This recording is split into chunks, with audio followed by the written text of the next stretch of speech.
नमस्कार। पवार स्टेनो में आपका हार्दिक स्वागत है। आज हम हिंदी मानक आशुलिपि में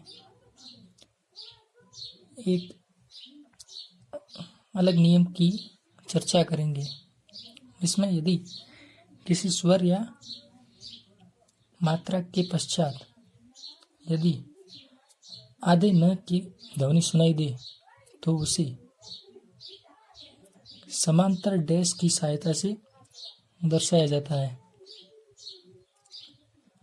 इसका उपयोग आगे चलकर बहुत कम हो जाएगा, लेकिन अभी आरंभ में हम इसका उपयोग सीखेंगे। आगे इसका उपयोग केवल बहुवचन बनाने में किया जाएगा। तो चलो अभी हम इसका उपयोग सीखते हैं।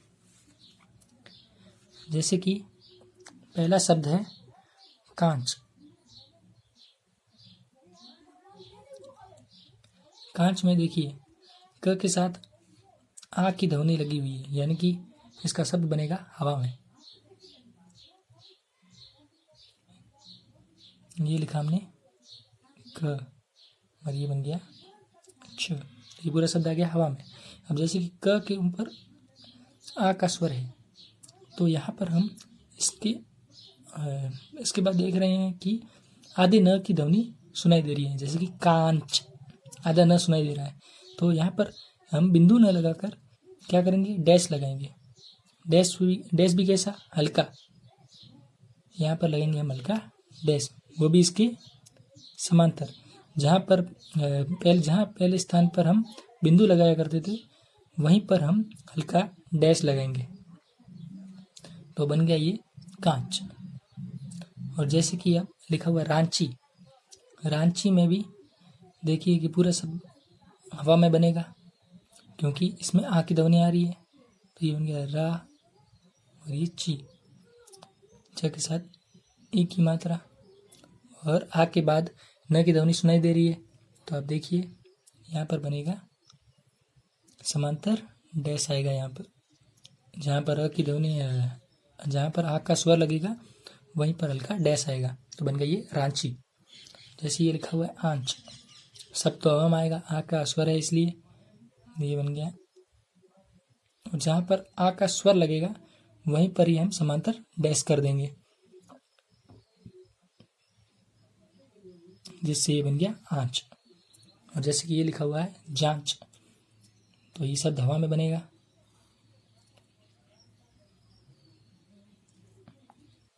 और ज के साथ आ की मात्रा है और साथ में न की ध्वनि है, यानी कि आधा न है, तो यहाँ पर भी हल्का डैश आएगा। और जैसे कि अब अगला शब्द लिखा हुआ है चोंच। चोंच में आप देखिए कि ये शब्द बनना चाहिए लाइन पर, तो हम बनाएंगे इसको लगातार।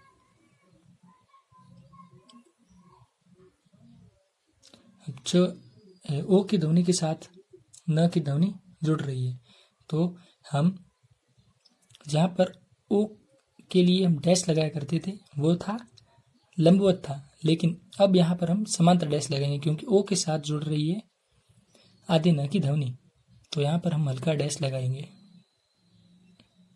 तो ये बन जाएगा चोंच। और ये है ईंट।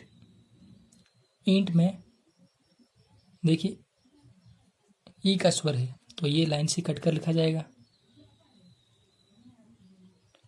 और जहाँ पर ई का स्वर लगता है हम वहीं पर डैश लगाएंगे, और वो डैश होगा समांतर, शब्द अक्षर के समांतर,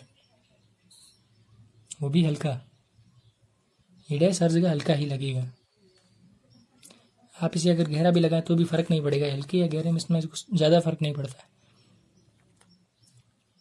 लोटो, ये सब बनेगा लाइन पर।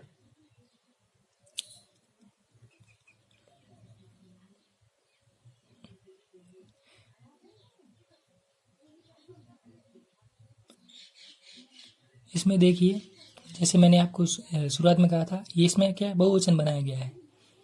जैसे कि लोटो के लिए ये लोग के लिए स्वर, और ओ की मात्रा के बाद है आधा न, तो यहाँ पर समांतर डैश।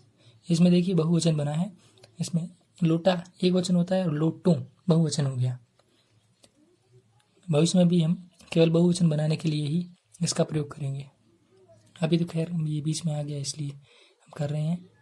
अब ये नालों, नालों में न के बाद ल है, तो हम जानते हैं नियम अपना, न हवा में और फिर ल हवा में, पूरा शब्द हवा में आना चाहिए, इसलिए न के साथ आ की मात्रा, ये 11 बिंदु और लो के लिए ये डैश,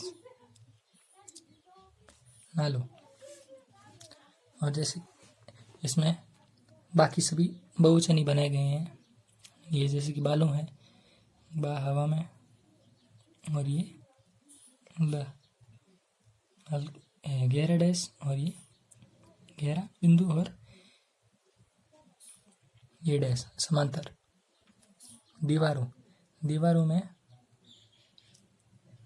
ये दी वा और ये रो और यहाँ पर ये समांतर डैश।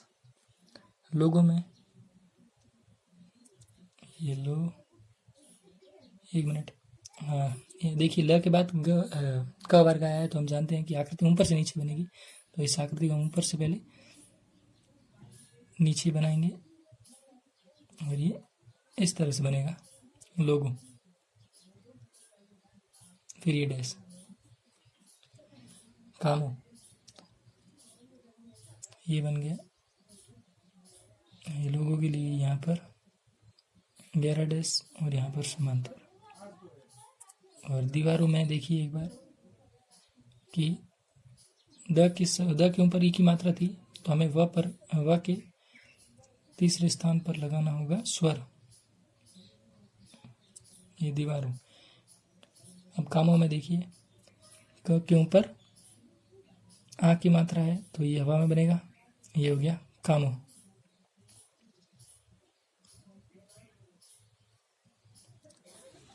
इसके साथ ही कुछ और नियम भी है, वो भी आप देख लीजिए। इसके बाद कल हम वाक्यांश बनाना सीखेंगे। आपने देखा होगा कि जब भी हम ये वाला स लिखने की कोशिश करते हैं या इसकी आकृति बनाने की कोशिश करते हैं और इसके साथ जब यह जोड़ने की कोशिश करते हैं, तो यह की आकृति बिगड़ जाती है।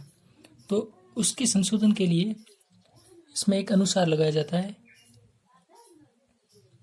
जिस प्रकार हम आई का स्वर लगाते हैं, उसी स्थान पर हम लगा देते हैं अनुस्वार, यानी कि आई का स्वर काम करता है य का। देखिए जैसे कि हमने विषय लिखना हो, अब यहाँ पर हम अगर यह जोड़ने की कोशिश करें तो देखिए क्या इसकी आकृति, यह की आकृति सही नहीं बनेगी, यह की आकृति बिखर जाएगी। तो इसका संशोधन करने के लिए इसमें एक अनुस्वार दिया जाता है, जहाँ पर स का आरंभिक बिंदु होता है, यानी कि फर्स्ट प्लेस, वहाँ पर हम एक हल्का बिंदु लगा देते हैं, जैसे कि हम आई के स्वर में लगाया करते थे, आई की मात्रा में लगाया करते थे, उसी प्रकार, जिससे ये बन जाता है विषय। व के ऊपर ई की मात्रा, तो उसके अगले स्थान पर आ जाएगा, तो इस प्रकार बन जाएगा विषय।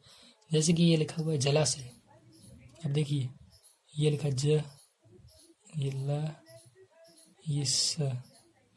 अब इसमें देखिए कि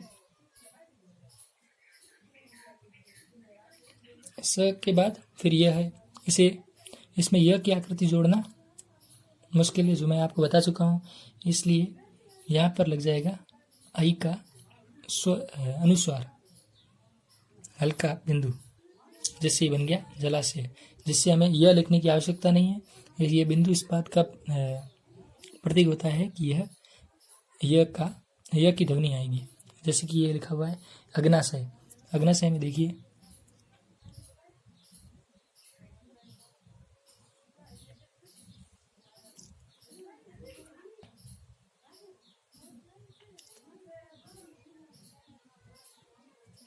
यहाँ पर भी हम लगा देंगे हल्का बिंदु, क्योंकि स के बाद यह जोड़ा तो जा सकता है, लेकिन क्या है कि उसकी आकृति बिखर जाएगी, उसकी आकृति सही नहीं बनेगी, इसलिए इस नियम को जोड़ा गया है।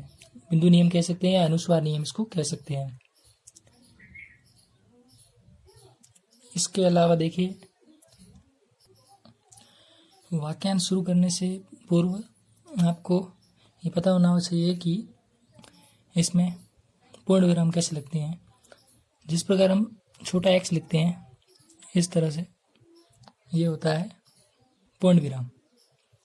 इस प्रकार छोटा एक्स लाइन के ऊपर टच होते हुए, और डैश का प्रयोग अभी आरंभ की कक्षाओं में किया जाएगा, लेकिन आगे चलकर हमें पता नहीं चलेगा कि किन किन शब्दों के बीच में डैश लगाना है। इसलिए अभी तो आप देख लीजिए कि डैश को किस प्रकार लिखा जाता है। इस प्रकार की आकृति बनाई जाएगी डैश में, पहले ऊपर से नीचे, फिर इधर और फिर इधर। इस प्रकार की आकृति डैश के लिए बनी जाएगी। और जब भी हम प्रश्नवाचक चिन्ह लगाएंगे, तब पहले ये प्रश्नवाचक चिन्ह का निशान और उसके नीचे एक्स करेंगे। प्रश्नवाचक चिन्ह, उसके नीचे एक्स। और अर्धविराम में लाइन से ठीक थोड़ा ऊपर हल्का बिंदु करेंगे। लाइन से ठीक थोड़ा ऊपर हल्का बिंदु, गहरा नहीं, हल्का बिंदु करना है। इस प्रकार से हल्का बिंदु, ये प्रतीक होता है अर्धविराम का। अब आपको मैंने जो वाक्यांश आरंभ करने से पूर्व जो बेसिक नियम थे वो बता दिए हैं। कल से हम वाक्यांश आरंभ करेंगे, यानी कि एक पूरी पंक्ति लिखना सीखेंगे। धन्यवाद।